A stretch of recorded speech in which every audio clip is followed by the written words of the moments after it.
Hello friends, welcome to the crash course on code of criminal procedure. और आज हम बात करेंगे क्लासिफिकेशन ऑफ क्रिमिनल कोड्स की।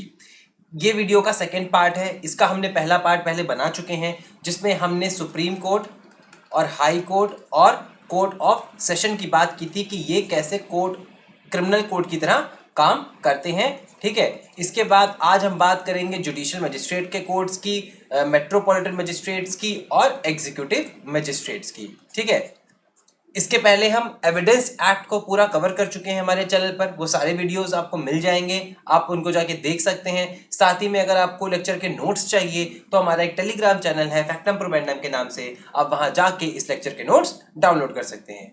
तो आइए शुरू करते हैं। तो देखिए, जो कोर्ट ऑफ जुडिशियल मजिस्ट्रेट है, ठीक है, वो उसकी बात की गई है सेक्शन 11 में।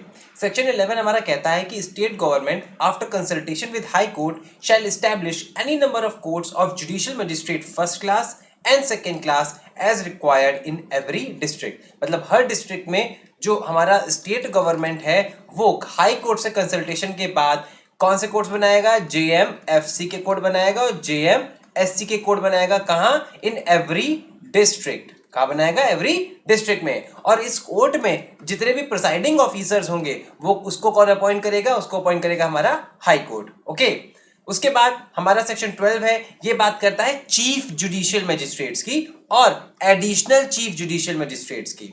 ये कहता है कि high court in every district shall appoint a judicial magistrate of first class to be a chief judicial magistrate. Chief judicial magistrate किसको बनाया जाता है? JMFC को, first class judicial magistrate of first class को CJM बनाया जाता है। और कौन अपॉइंट करता है इसको हाई कोर्ट अपॉइंट करता है इन every district. Okay, along with that high court के पास पावर होती है कि वो किसी और JMFC को एडिशनल चीफ जुडिशियल मजिस्ट्रेट भी बना सकता है। And that additional chief judicial magistrate shall have all और any powers as that of CJM as the high court direct. जैसा हाई कोर्ट बताएगा, या तो उसके पास सारी पावर होंगी या कुछ पावर्स होंगी किसकी? CJM की।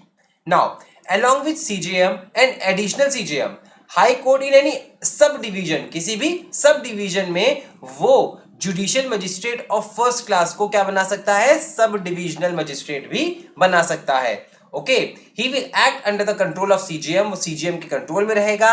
And have the power of supervision and control over the work of judicial magistrates other than additional CJM in that sub division as a high court में डिसाइड। किसी एक सब डिवीजन में सब divisional magistrate होगा, उसके नीचे जितने भी हायरार्की में जो कोर्ट्स होंगे, JMFC, ठीक है, JMSC वाले कोर्ट्स, ठीक है, उनके ऊपर देख रेख तो ये सब डिविजनल मजिस्ट्रेट करेगा और ये सब डिविजनल मजिस्ट्रेट आएगा अंडर CJM, ये CJM को रिपोर्ट करेगा। ओके, उसके बाद बात करता है हमारा सेक्शन 13 स्पेशल जुडिशियल मजिस्ट्रेट्स की। क्या होते हैं ये? तो देखिए, हाई कोर्ट कभी कभी on the request of state government और सेंट्रल गवर्नमेंट जो JMFC की या JMSC की पावर एक ऐसे पर्सन के ऊपर कन्फर कर देती है जिसने या तो कभी पास्ट में कोई गवर्नमेंट पोस्ट होल्ड की होगी या फिर वो इस समय प्रेजेंट में कोई गवर्नमेंट पोस्ट होल्ड कर रहा होगा in respect of particular case और पर्टिकुलर क्लास ऑफ केसेस। एक बंदा है वो अंडर गवर्नमेंट काम कर रहा है या काम कर चुका है, तो इसके ऊपर क्या करेगा हाई कोर्ट? हाई कोर्ट इसके ऊपर JMFC या JMSC की पावर कन्फर कर देगा on the request of state government और central government for particular case, किसी एक केस के लिए या पर्टिकुलर क्लास ऑफ केसेस, एक पर्टिकुलर क्लास ऑफ केसेस के लिए। ओके, और ऐसे मजिस्ट्रेट्स को बोला जाएगा स्पेशल जुडिशियल मजिस्ट्रेट। और इनको 1 साल से ज्यादा के लिए अपॉइंट नहीं किया जाएगा एट अ टाइम। एक बार में 1 साल का ही इनका ड्यूरेशन होगा, उसके बाद ये बढ़ भी सकता है, वो 1 ईयर एट अ टाइम ही होगा। ओके, 1 साल से ज्यादा का नहीं हो सकता। ओके, अब बात करते हैं local jurisdiction of judicial magistrates की। तो हमारा जो सेक्शन 14 है वो ये कहता है कि CJM जो है वो बताएगा कि JM जुडिशियल मजिस्ट्रेट्स का क्या रहेगा लिमिट्स, किस लिमिट में वो अपनी पावर को एक्सरसाइज कर पाएंगे। ठीक है, CJM from time to time define the local limits within which the judicial magistrates under section 11 or special judicial magistrates under section 13 can exercise all or any of the power that are conferred upon him under this code. इसके साथ में section 14 में यह बोला गया है कि जो स्पेशल जुडिशियल मजिस्ट्रेट है इसके पास पावर होती है कि वो अपनी सिटिंग किसी भी जैसे लोकल एरिया में, जिस लोकल एरिया में स्पेशल जुडिशियल मजिस्ट्रेट को अपॉइंट किया गया तो उस एरिया में वो कहीं पे भी अपनी कोर्ट बैठा सकता है। ओके, कहीं पे भी वो अपनी कोर्ट बिठा सकता है, ये पावर एसजीएम के पास होगी। ओके, नाउ सबऑर्डिनेशन इसका हम देख लेते हैं। तो जो सीजेएम होता है वो सेशन जज के सबऑर्डिनेट होता है। हर एक जुडिशियल मजिस्ट्रेट किसके अंडर होता है? जनरल कंट्रोल तो होता है सेशन जज का, लेकिन डायरेक्ट सबऑर्डिनेशन होता है सीजेएम का। And CJM shall have all powers to make rules or give special orders as to distribution of business among the judicial magistrates that are subordinate to him। और जितना भी काम काज को बांटना है, जो भी बिजनेस को बांटना है उनके बीच में, उसका काम किसके पास होता है? सीजेएम के पास होता है। वो सारा काम सीजेएम करता है और सीजेएम अंडर कंट्रोल होता है सेशन जज के। ओके, तो ये जुडिशियल मजिस्ट्रेट्स के बारे में हमने देख लिया।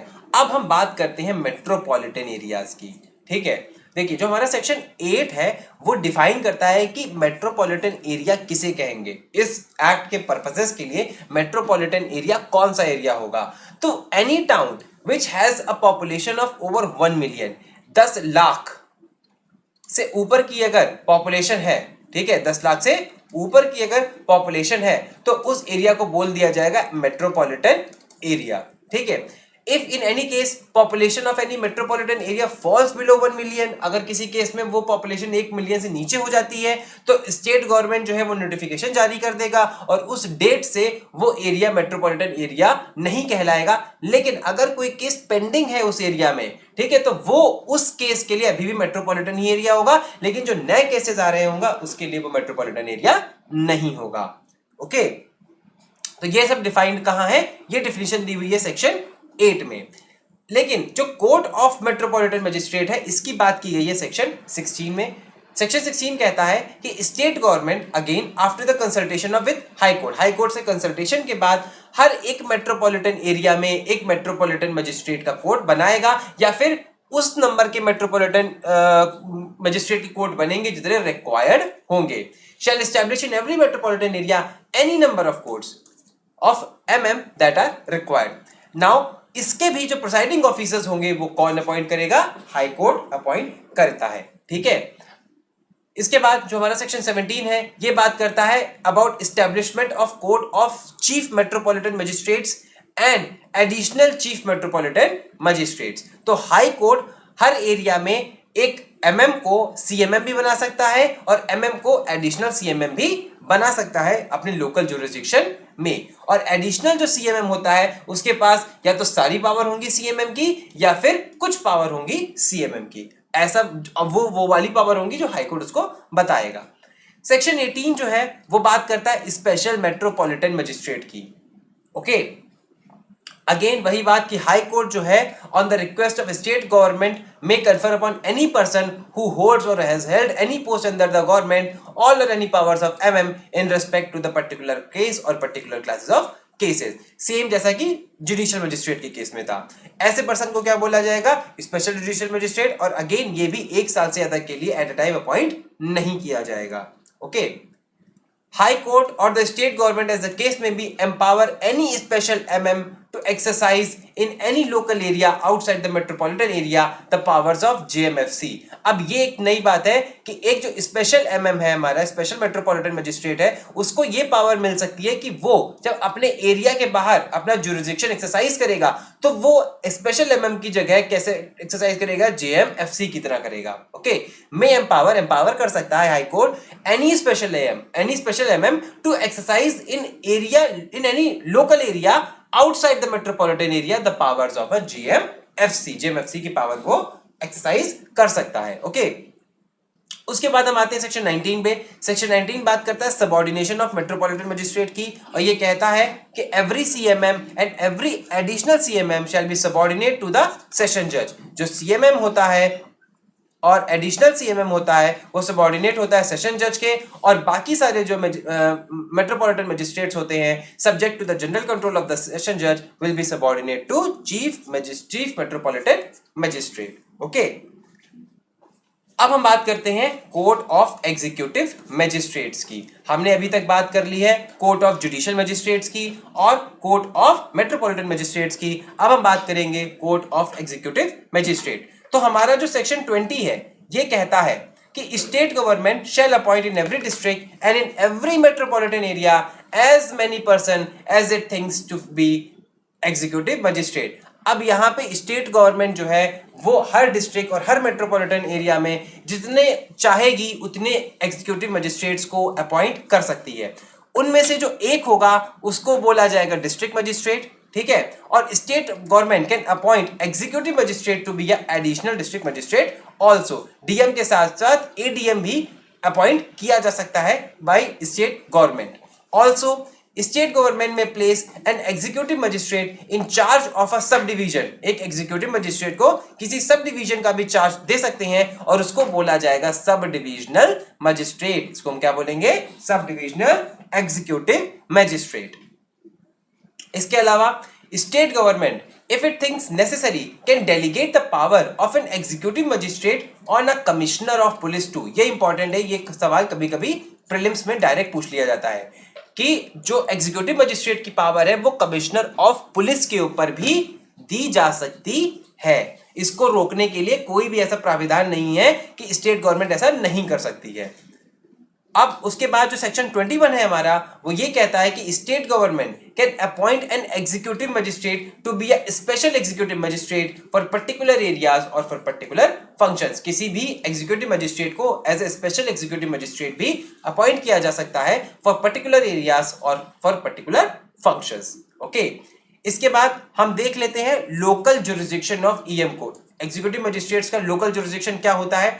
तो हमारे जो डीएम होता है, हमारा डिस्ट्रिक्ट मजिस्ट्रेट होता है, under the subject control of the state government shell define the local limits with in which EM exercise all of its power. जो डिस्ट्रिक्ट मजिस्ट्रेट होता है वो ईएम की पावर को डिफाइन करता है और उसकी पावर की लिमिट को, वो पावर की लिमिट को भी डिसाइड करता है कि किस एरिया में वो अपनी पावर को एक्सरसाइज करेगा। इसके अलावा सबऑर्डिनेशन की अगर हम बात करें एग्जीक्यूटिव मजिस्ट्रेट की, तो सेक्शन 23 ये कहता है कि सारे एग्जीक्यूटिव मजिस्ट्रेट सबऑर्डिनेट किसके होंगे? डीएम के। और एवरी ईएम इन अ सब division shall be subordinate to sub divisional magistrate, और जो सब डिविजनल मजिस्ट्रेट होगा वो सबऑर्डिनेट टू होगा किसके? डिस्ट्रिक्ट मजिस्ट्रेट के। नाउ डीएम मतलब district magistrate from time to time make rules as to distribution of business among executive magistrate subordinate to him as to the allocation of business to additional DM. Okay, जो सारे ईएम्स होंगे उनके बीच में क्या क्या काम divide करना है, इसको कौन डिवाइड करेगा? डिस्ट्रिक्ट मजिस्ट्रेट करेगा, और एडिशनल डिस्ट्रिक्ट मजिस्ट्रेट के भी सारे कामों को यही डिवाइड करेगा। ओके, तो इसी के साथ हमारा आज का लेक्चर कंप्लीट होता है। मैं एक बात आपको बताना चाहूंगा यहाँ पे कि देखिए, जहां जहां पे इस्टेब्लिशमेंट होता है कोड का, ठीक है, कोर्ट को जहां इस्टेब्लिश करना होता है वो सारा काम स्टेट गवर्नमेंट करती है, लेकिन उस कोर्ट में अगर अपॉइंटमेंट करना है तो वो सारा काम कौन करेगा? हाई कोर्ट करेगा। तो इस्टेब्लिशमेंट का काम करता है स्टेट गवर्नमेंट, और अपॉइंटमेंट, उसके जितने भी ऑफिसर्स होंगे उनको अपॉइंट करना, उनकी क्या पावर्स होंगी, वो सारा काम होता है हाई कोर्ट का। ओके, ये बात ध्यान में रखिएगा आप। साथ ही में ये जो हमारे सेशंस जज हो गए, या फिर हमारा जेएमएफसी जेएमएससी हो गया, या मेट्रोपॉलिटन मजिस्ट्रेट हो गए, ये है पार्ट ऑफ जुडिशरी। ठीक है, ये जुडिशरी का पार्ट है। और हमारा जो ईएम है एग्जीक्यूटिव मजिस्ट्रेट, ये होता है पार्ट ऑफ एग्जीक्यूटिव। ठीक है, ये एग्जीक्यूटिव का पार्ट है। इसीलिए जो ईएम है इसको डायरेक्ट अपॉइंट कौन करता है? स्टेट गवर्नमेंट अपॉइंट करता है, और इनको सबको कौन अपॉइंट करता है? हाई कोर्ट अपॉइंट करता है। ओके, तो इसी के साथ हमारा आज का ये लेक्चर खत्म होता है। अगली बार जब हम आपसे मिलेंगे तो बात करेंगे कि कौन कौन सी फंक्शनरीज हैं जो कि सीआरपीसी में आती हैं। जैसे कि हम बात करेंगे पुलिस की, हम बात करेंगे एडवोकेट्स की, ठीक है, और हम बात करेंगे मैजिस्ट्रेट्स की तो हमने आज बात कर ही ली है, लेकिन हम बात करेंगे पुलिस की, ठीक है, और प्रोसिक्यूटर्स की बात करेंगे अगले में। ठीक है, तो नेक्स्ट टाइम जब हम मिलेंगे तब तक के लिए thank you and happy learning.